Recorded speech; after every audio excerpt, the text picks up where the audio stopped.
90s के decade में while growing up in Pakistan आप सब ने एक बात ज़रूर सुनी होगी कि जहां पाकिस्तानी सिनेमा और इंडियन सिनेमा का दूर दूर तक कोई कंपैरिजन ही नहीं, वहीं पाकिस्तानी ड्रामा इंडियन ड्रामे से बेहतर है।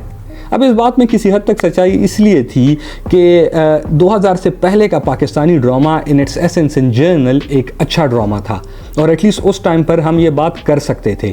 लेकिन आज 2024 में हम ये बात करने के अहल ही नहीं हैं, क्योंकि ना सिर्फ भारत बल्कि पूरी दुनिया की ड्रामा इंडस्ट्री के मुकाबले पाकिस्तानी ड्रामा इंडस्ट्री कहीं स्टैंड ही नहीं करती। आज का ड्रामा OTT प्लेटफॉर्म्स पर इवॉल्व कर चुका है, जहां आपकी ऑडियंस एक मुल्क और तबके से निकलकर पूरी दुनिया पर मुश्तमिल होती है और पूरी दुनिया एक वक्त में एक ड्रामा देख सकती है। लेकिन अनफॉर्चुनेटली पाकिस्तानी ड्रामा सिर्फ टीवी तक ही महदूद है और इवन टीवी पर आने वाला पाकिस्तानी ड्रामे में एक बतदरीज तनज़्ज़ुली देखने को मिली है। पाकिस्तानी ड्रामा के इस डाउनफॉल की वजूहात और उनके सॉल्यूशंस के बारे में बात करते हैं इस वीडियो में। अब आम तौर पर जब आप इस टॉपिक के बारे में बात करते हैं the downfall of Pakistani cinema, तो आपको एक आर्गूमेंट सुनने को मिलता है कि पाकिस्तानी ड्रामा का कंटेंट सिमिलर है, सेम कहानियाँ, same characters, Pakistani wedding culture के गिर्द बुनी हुई एक कहानी। अब इस बात में सच्चाई है, क्योंकि आप 2000 के बाद वाला पाकिस्तानी ड्रामा देखो तो आपको पता चलेगा कि ऑलमोस्ट ऑल ऑफ देम, हर एक ड्रामे का जो मरकज़ी कॉन्फ्लिक्ट है वो शादी के गिर्द घूमता है। लेकिन ये सिमिलर कंटेंट पाकिस्तानी ड्रामा के डाउनफॉल का रीज़न नहीं है, बल्कि उसका प्रोडक्ट है और उसका रिज़ल्ट है। और दरअसल दो ऐसी रीज़न्स हैं जिसकी वजह से पाकिस्तानी ड्रामा में ग्रेजुअल डाउनफॉल आया, जिसमें से सबसे कोर रीज़न और सबसे पहली वजह है द ऑडियंस फैक्टर।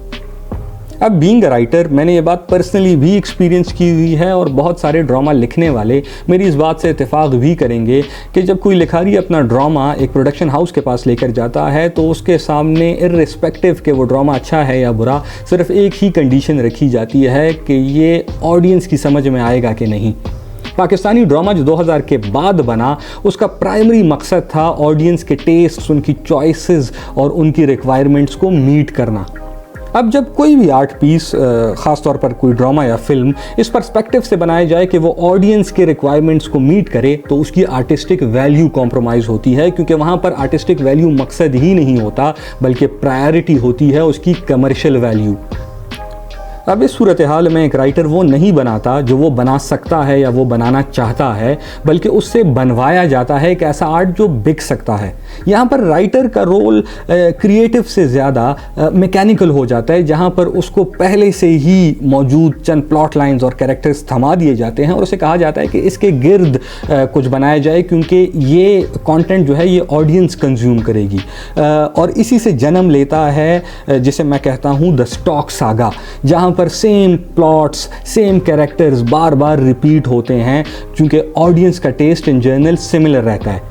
अब कोई भी राइटर जब ड्रामा लिखता है तो उसे सेम प्लॉट लाइन्स दी जाती हैं, जैसे दो लोग जो शादी करना चाहते हैं लेकिन शादी नहीं कर सकते, या शादी के बाद वो शादी तोड़ना चाहते हैं लेकिन शादी तोड़ नहीं सकते, एक शादी करने के बाद वो दूसरी शादी करना चाहते हैं लेकिन नहीं कर सकते।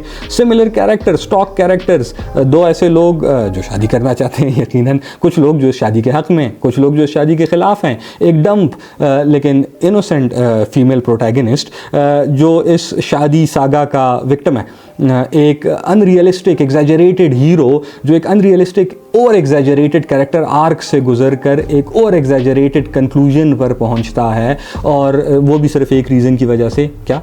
ऑफ कोर्स शादी। अब अगर आपको लगता है कि मेरी इस बात में एग्जैजरेशन है, तो मैं आपको एक पैटर्न बताता हूं और आपको पैटर्न नोट कीजिएगा। मैं आपको 2000 से पहले और 2000 के बाद के 10-10 मशहूर ड्रामे गिनवाता हूं और आप एक पैटर्न देखिएगा। तो सबसे पहले 2000 के बाद के 10 रैंडम लेकिन मशहूर ड्रामे: हमसफ़र, ज़िंदगी गुलजार है, प्यारे अफजल, सदक़े तुम्हारे, मन माइल, मेरे पास तुम हो, तेरे बिन, काबली पुलाव, परिजाद और खुदा और मोहब्बत। अब अगर आप इन ड्रामों को देखते हैं तो इन 10 में से 9 का मरकज़ी कॉन्फ्लिक्ट शादी के टॉपिक के गिर्द है, इर्रिस्पेक्टिव के ड्रामे अच्छे हैं या बुरे। अब इसी तरीके से 2000 के पहले के 10 रैंडम लेकिन मशहूर ड्रामे: लाग, हकीकत, धुआं, ऐनक वाला जिन, अल्फा ब्रो चार्ली, वारिस, खुदा की बस्ती, सुनहरे दिन, तन्हाइयाँ और धूप के नारे। आप अगर इन 10 के 10 ड्रामों को देखेंगे तो इनमें से किसी एक का भी मरकज़ी कॉन्फ्लिक्ट शादी के गिर्द है ही नहीं। तो ये पैटर्न बहुत वाज़ेह है और दरअसल इस पैटर्न की जो वजह है वो है हमारी दूसरी बड़ी रीज़न जो पाकिस्तानी ड्रामे के इस डाउनफॉल की वजह बनी, जो है the privatisation of TV channels.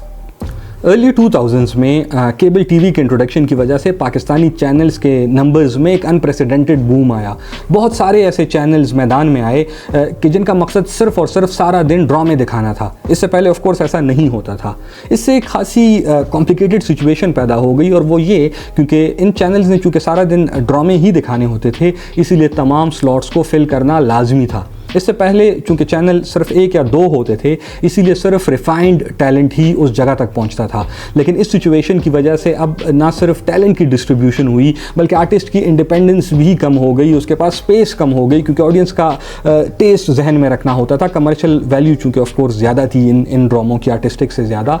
इस वजह से यकीनन अच्छे ड्रामे तो बनते गए लेकिन उनकी परसेंटेज बहुत श्रिंक हो गई और जो ज़्यादातर ड्रामा बना वो बिलो एवरेज लेवल का था। और इसी बिलो एवरेज लेवल के ड्रामे की रेपुटेशन की वजह से ऑडियंस का एक, माफ़ कीजिएगा लेकिन बिलो एवरेज टेस्ट भी बनता गया, जिसको मीट करने के लिए दोबारा उसको बिलो एवरेज ड्रामे से कंपनसेट करना पड़ा और ये एक लूप की सूरत इख्तियार कर गया और यही वजह बनी पाकिस्तानी ड्रामों के डाउनफॉल की। तो खैर आज 2024 में जैसे मैंने जिक्र किया कि पाकिस्तानी ड्रामा बड़ी ड्रामा इंडस्ट्रीज़ के मुकाबले जो बाकी दुनिया की हैं कहीं स्टैंड नहीं करता, लेकिन इसका सलूशन क्या है? तो यकीनन ये एक कॉम्प्लिकेटेड और बड़ा टॉपिक है और इस पर एक अलग वीडियो बनाई जा सकती है। लेकिन अगर मैं फिंगर टिप्स पर क्विकली कुछ सलूशंस बताऊं तो उसमें सबसे पहले होगा पाकिस्तानी ड्रामा की OTT प्लेटफॉर्म्स पर प्रेजेंस।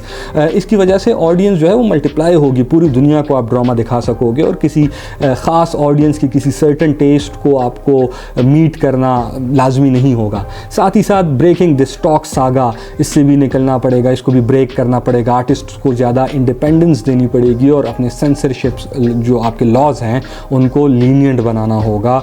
तो यकीनन पाकिस्तानी ड्रामा उस मुकाम पर एक बार फिर से पहुंच सकता है जिसमें हम एक टाइम पर बहुत ज़्यादा प्राइड लेते थे। मिलते हैं अगली वीडियो में।